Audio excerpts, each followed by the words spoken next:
नमस्कार, आदाब, सत श्री अकाल, जय हिंद मेरे प्यारे दोस्तों। स्वागत है आपके एसआरसी सेंटर के इस नए वीडियो में। आज मैं आपको पढ़ाने वाला हूँ सामाजिक विज्ञान कक्षा 10 यूरोप में राष्ट्रवाद। इससे पिछले में 2 वीडियो में प्रोवाइड करवा चुका हूँ। इसमें मैं आप लोग को बता दिया हूँ कि फ्रांस में राष्ट्रवाद क्या था या फ्रांस की क्रांति क्या थी। इससे पहले मैं पढ़ा चुका हूँ कि जर्मनी का एकीकरण क्या था। ये दोनों वीडियो अगर आप नहीं देखे हैं तो आई रिक्वेस्ट यू प्लीज जाकर उसे देख लीजिए, तब आपको कहीं ना कहीं यूरोप में राष्ट्रवाद समझने में और ज्यादा आनंद आएगा। माय डियर स्टूडेंट, मैं आपसे रिक्वेस्ट कर रहा हूँ कि कम से कम आप अंत तक बने रहिए और देखिए कि क्या यूरोप में राष्ट्रवाद को इतनी आसानी से समझा भी जा सकता है। इसमें सबसे ज्यादा मैं आप लोग को बता रहा हूँ कि सामाजिक विज्ञान में अगर ज्यादा से ज्यादा नंबर गेन करना होता है तो मात्र एक ही तरीका है जिसे हेडिंग कहते हैं। हेडिंग पे ज्यादा पकड़ होना चाहिए। अगर हेडिंग पे ज्यादा पकड़ है, रिटेन की बात कर रहे हैं बड़े रिटेन में, तो आपको अगर हेडिंग का पकड़ है तो कहीं ना कहीं अच्छे नंबर से आप क्वालिफाई कर जाएंगे। तो I request you please video के अंत तक बने रहिए और देखिए कि क्या एसएसटी को ऐसे भी समझा जा सकता है क्या। चलिए बिना समय गंवाए पहला प्रश्न है, यूरोप में राष्ट्रवाद क्या था। राष्ट्रवाद आप लोग को पिछले वीडियो में मैं समझाया हूं। राष्ट्रवाद का मतलब क्या होता है? देश के प्रति प्रेम की भावना राष्ट्रवाद कहलाता है। देश के प्रति प्रेम की भावना, देश के प्रति उत्थान की भावना, देश को विकास करने की भावना, समाज में एक अच्छे सोच मतलब कह सकते हैं एक अच्छे समाज का निर्माण करना, एक विकसित देश का निर्माण करना, अपने परंपराओं से हटकर थोड़ा से और ज्यादा अच्छे यानी कि देश के विकास के विषय में सोचना ही राष्ट्रवाद कहलाता है। तो आम शब्दों में अगर इसको लिखना चाहिएगा तो आप लोग लिख दीजिएगा कि राष्ट्रवाद का शाब्दिक अर्थ होता है देश प्रेम की भावना। समझ गए? राष्ट्रवाद कहलाता है। राष्ट्रवाद सबसे पहले अगर किसी देश में देखने को मिला था तो फ्रांस कहा जाता है, लेकिन फ्रांस से पहले ही ब्रिटेन में देखा जा चुका था राष्ट्रवाद क्या होता है। लेकिन राष्ट्रवाद पनपा कहां से? तो राष्ट्रवाद पनपा सन 1789 ईस्वी की फ्रांसीसी क्रांति के। सन 1789 ईस्वी की जब फ्रांस की क्रांति हुई तो उस समय लुई 16वां का अंत हुआ और फ्रांस में लोकतंत्र का निर्माण जब हुआ तो पूरे यूरोप वासी यही सोचने लगे कि हमारी सभी प्रकार की धार्मिक, सांस्कृतिक, भाषा समान है, तो क्यों ना हम एक ऐसे समाज का निर्माण करें जो कि हमारे जो राजाओं का हम लोग गुलामी कर रहे हैं, जिसमें टैक्स देना पड़ रहा है, कर दे रहे हैं, लेकिन ये हमारे भलाई के विषय में नहीं सोच रहे हैं। ऐसा काम करें कि हम भी अपने क्षेत्र में लोकतंत्र का निर्माण करें। तो पहला कारण हम लिख सकते हैं यूरोप में राष्ट्रवाद का पहला कारण लिख सकते हैं। सबसे पहले इसमें लिखिएगा प्रस्तावना। अगर यूरोप में राष्ट्रवाद लिख रहे हैं तो यूरोप में राष्ट्रवाद में पहला आप जरूर लिखिएगा कि क्या है? प्रस्तावना। तो प्रस्तावना में आप लिखिएगा कि फ्रांस की क्रांति पूरे यूरोप में राष्ट्रवाद की भावना को पनपा, यानी कि फ्रांस की क्रांति अगर बात कर रहे हैं तो फ्रांस की क्रांति पूरे यूरोप में राष्ट्रवाद की भावना फैलाने लगी। लोगों ने महसूस किया कि समान भाषा, आपसे मैं बोला हूं कि समान भाषा, संस्कृति और इतिहास के आधार पर वे एक राष्ट्र बन सकते हैं। अर्थात सभी एक राष्ट्र में अगर हम पिरोना चाहें तो हम किसी को अपने तरफ तभी आकर्षित कर सकते हैं जब उनकी सांस्कृतिक भाषा हमसे मिलता जुलता हो। जैसे कि 157 मुस्लिम कंट्री हैं, अगर किसी भी देश के ऊपर किसी भी प्रकार का कोई कह सकते हैं देश के ऊपर अगर कोई आक्रमण करता है मुस्लिम कंट्री में तो अधिकतम लोग उसका विरोध करने आ जाते हैं। क्यों? क्योंकि उनकी सांस्कृतिक समान है। समझ रहे हैं? संस्कृति क्या है? समान है। यही कारण है कि जो मुस्लिम कंट्री हैं वह एक दूसरे के क्या करते हैं? विरोध करने के लिए, यानी कि जो दूसरा अगर किसी दूसरे व्यक्ति या दूसरे देश ने उस पर आक्रमण किया है तो उसका विरोध करने के लिए सब एक साथ आ जाते हैं। समझ गए ना? तो उसी तरह से जब फ्रांस में राष्ट्रवाद पनपा तो उस समय के जो लोग थे, यूरोप के वासी थे, उनकी क्या थी? तो कह सकते हैं भाषा, संस्कृति और इतिहास के आधार पर वह एक दूसरे के राष्ट्र बन सकते हैं, यही सोच रहे थे। तभी दूसरी पहला हेडिंग आप जरूर डालिएगा प्रस्तावना, दूसरा हेडिंग डालिएगा राष्ट्र राज्य का अवधारणा। अर्थात राष्ट्र राज्य बना रहे हैं तो इसकी क्या क्या अवधारणा होगी। अगर हम एक राज्य का निर्माण कर रहे हैं, सुव्यवस्थित राज्य का निर्माण कर रहे हैं, तो उसमें क्या क्या जरूरी है। तो पहला हो सकता है, इसमें बताए थे कि राष्ट्र राज्य वह है जिसमें लोग एक जैसी संस्कृति, अर्थात राष्ट्र राज्य वे होते हैं जिनमें लोगों की एक जैसी संस्कृति होती है, संस्कृति और ऐतिहासिक मूल को साझा करते हैं। राष्ट्र राज्य का मतलब राज्य वह है, राष्ट्र राज्य वह है जिसमें लोग एक जैसे संस्कृति और ऐतिहासिक मूल्यों को साझा करते हैं। फ्रांस इसका पहला उदाहरण बना और बाकी देश ने भी इसकी ओर कदम बढ़ाया। आपसे मैं पढ़ाया इसलिए पिछले वीडियो में तो मैं पढ़ाया था, तो बताया था कि जब जर्मनी का एकीकरण हुआ तो जर्मनी छोटे छोटे राज्यों में टूटा हुआ था, लेकिन उनकी भाषा संस्कृति एक थी, किंतु वह राजनीतिक स्थिति से उथल पुथल थे। यही कारण है कि वहां की जनता ने भी जर्मनी का एकीकरण के लिए भरपूर सहायता किया।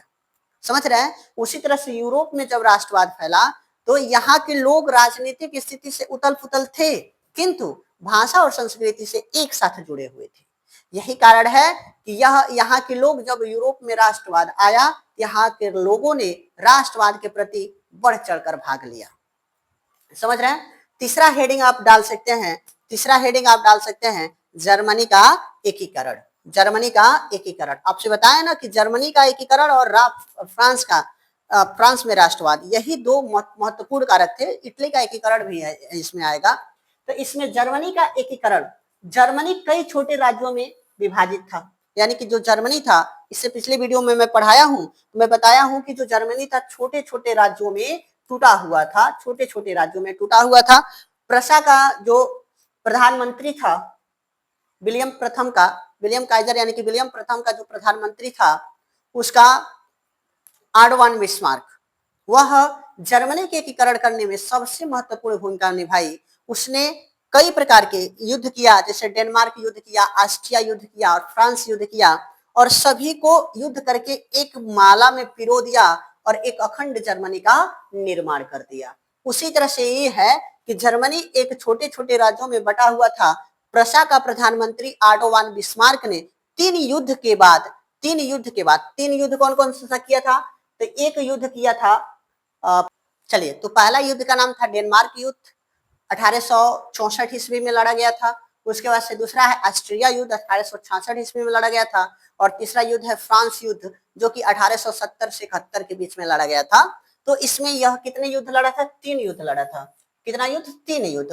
तो इसमें 1871 में वह पूरा जर्मनी का एकीकरण कर दिया और विलियम प्रथम को वहां का शासक घोषित कर दिया गया, वहां का सम्राट बना दिया गया। समझ रहे हैं। उसी तरह से अगर हम नेक्स्ट हेडिंग पर ध्यान दें तो इटली का एकीकरण, यह बहुत ज्यादा इंपॉर्टेंट है।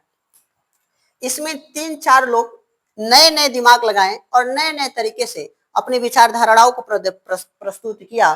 जैसे कि अगर हम पहली बात कर देंगे, इटली अनेक हिस्सों में विभाजित था, जैसे कि जर्मनी अनेक हिस्सों में विभाजित था, उसी तरह से इटली भी अनेक हिस्सों में विभाजित था। पर मेजनी ने विचार दिया, यानी कि जो मेजनी जो थे, उन्होंने विचार दिया। कैबूर ने योजना बनाई। कैबूर जो वहां का कह सकते हैं क्रांतिकारी दल का नेता था, इसने योजना बनाया और गैरीबाल्डी ने लड़ाई लड़ी। इस प्रयासों से सन 1861 में इटली का एकीकरण संभव हुआ। तो इटली का एकीकरण, यूरोप में राष्ट्रवाद के क्या क्या कारण थे, तो एक बार जरा ध्यान से देख लीजिएगा। पहला हम लिखवाए हैं, पहला यूरोप में राष्ट्रवाद का पहला कारण बताए हैं। पहला लिखिएगा प्रस्तावना, मतलब राष्ट्रवाद क्या होता है। दूसरा राष्ट्र की अवधारणा, मतलब राष्ट्र की अवधारणा क्या थी। उसके बाद से लिखिएगा जर्मनी का एकीकरण, उसके बाद से लिख सकते हैं इटली का एकीकरण। उसके बाद से अगर नेक्स्ट हेडिंग की हम बात कर दें तो नेक्स्ट हेडिंग में आ सकता है बाल्कन क्षेत्र और राष्ट्रवाद। बाल्कन क्षेत्र और राष्ट्रवाद। तो बाल्कन क्षेत्र एक ऐसा क्षेत्र था जहां पर राष्ट्रवाद का जो सबसे ज्यादा पनप रहा था, वह बाल्कन के क्षेत्र में पनप रहे थे। वहीं से राष्ट्रवाद का निर्माण हुआ। हम कह सकते हैं कि यह क्षेत्र जाति विविधता से भरा हुआ था, मतलब यहाँ भिन्न भिन्न जाति के लोग थे और ऑटोमन साम्राज्य के अधीन था। यानी कि जो बाल्कन साम्राज्य था, यहाँ ये जाति विविधता, मतलब बहुत सारे जाति के लोग यहाँ पे थे, लेकिन यह ऑटोमन साम्राज्य के अधीन था। यहाँ के लोगों ने स्वतंत्रता के लिए विद्रोह किए, जिससे पूरे यूरोप में अस्थिरता फैले। समझ रहे हैं, यह बहुत ज्यादा भूमिका निभाया था यूरोप में राष्ट्रवाद का, बाल्कन और राष्ट्रवाद। उसके बाद से दूसरा हेडिंग हम डाल सकते हैं वियना कांग्रेस। वियना कांग्रेस एक ऐसा कांग्रेस माना जाता है, कांग्रेस का मतलब वियना कांग्रेस मतलब वियना सम्मेलन कह सकते हैं। इसने राष्ट्रवाद को समर्थन तो किया था, लेकिन यह खत्म भी करना चाहता था। यह चाहता था कि पुनः भारत यानी कि लोकतंत्र का निर्माण न हो। वियना कांग्रेस लोकतंत्र का निर्माण का समर्थक नहीं था, बल्कि यह राजतंत्र का निर्माण का समर्थक था। तो इसलिए नेपोलियन के हार के बाद 1815 ईस्वी में नेपोलियन बोनापार्ट वाटरलू के युद्ध में हारा जाता है। तो नेपोलियन के हार के बाद नेपोलियन की हार, तो देख लीजिएगा यहाँ पर हम एक हेडिंग समझा दे रहे हैं। नेपोलियन का हार कब हुआ था? 1815 ईस्वी में। उस युद्ध का नाम है वाटरलू। वाटरलू का युद्ध, इस युद्ध में नेपोलियन बोनापार्ट पूर्णतः हार जाता है। तो नेपोलियन के हारने के बाद यूरोपियन शक्ति ने वियना में बैठक बुलाई, ऑस्ट्रिया की राजधानी। इसमें सीमाएं पुनः निर्धारित की गई और राजशाही को दोबारा स्थापित करने का प्रयास किया गया। अब बताइए, हम राष्ट्र के प्रति उत्थान की भावना की बात कर रहे हैं, यह क्या वियना कांग्रेस सही है? वहां पुनर्राष्ट्र का समर्थन यानी कि राज्य की स्थिति का समर्थन करने की कोशिश कर रहा है। तो कहीं ना कहीं ये भी एक कारण हो सकता है, यूरोप में राष्ट्रवाद का कारण हो सकता है। सर ये भी बहुत ज्यादा इंपॉर्टेंट है। सन 1830 से सन 1848 की क्रांतियां, इन वर्षों में यूरोप में स्वतंत्रता, समानता और लोकतंत्र की मांग को लेकर कई क्रांतियां हुई। हालांकि ये सफल नहीं रही, लेकिन राष्ट्रवाद की भावना और मजबूत हो गई। जैसे कि जब हम कह सकते हैं सन 1830 से 48 का स्थिति था, इस समय कहा जा सकता है कि यूरोप में काफी उथल पुथल देखने को मिला। यहाँ में जो लोकतंत्र की भावना थी यानी कि जो राष्ट्रवाद था, यह चरम सीमा पे, यह सबसे ज्यादा आग में घी डालने का काम किया था। यह सन 1830 से और सन 1848 का समय। उसके बाद से इसका बस लास्ट में इतना लिखने के बाद से लास्ट में निष्कर्ष लिखिएगा कि यूरोप में राष्ट्रवाद की भावना ने कई नए राष्ट्रों को जन्म दिया, कई नए राष्ट्रों का जन्म दिया, पुराने साम्राज्यों को कमजोर किया। यह भावना आगे चलकर विश्व इतिहास में गहरा बदलाव लाने वाली सिद्ध हुई। इस प्रकार के यूरोप में राष्ट्रवाद का उदय हुआ और इसमें ये देखने को मिला, जब राष्ट्रवाद का उदय हुआ तो राजतंत्र का अधिकतम सफाया कर दिया गया, नए नए राज्यों का निर्माण किया गया, जो कि राजा होते हुए भी लोकतंत्र का समर्थन कर रहे थे। माय डियर स्टूडेंट, अगर वीडियो पसंद आए तो प्लीज वीडियो को लाइक करें, चैनल पर नया है तो चैनल को सब्सक्राइब कर दें, बेल आइकन को ऑल पे प्रेस कर दें, अपने दोस्तों के साथ शेयर करना ना भूलें। मिलते हैं नेक्स्ट वीडियो में, तब तक के लिए जय हिंद, वंदे मातरम।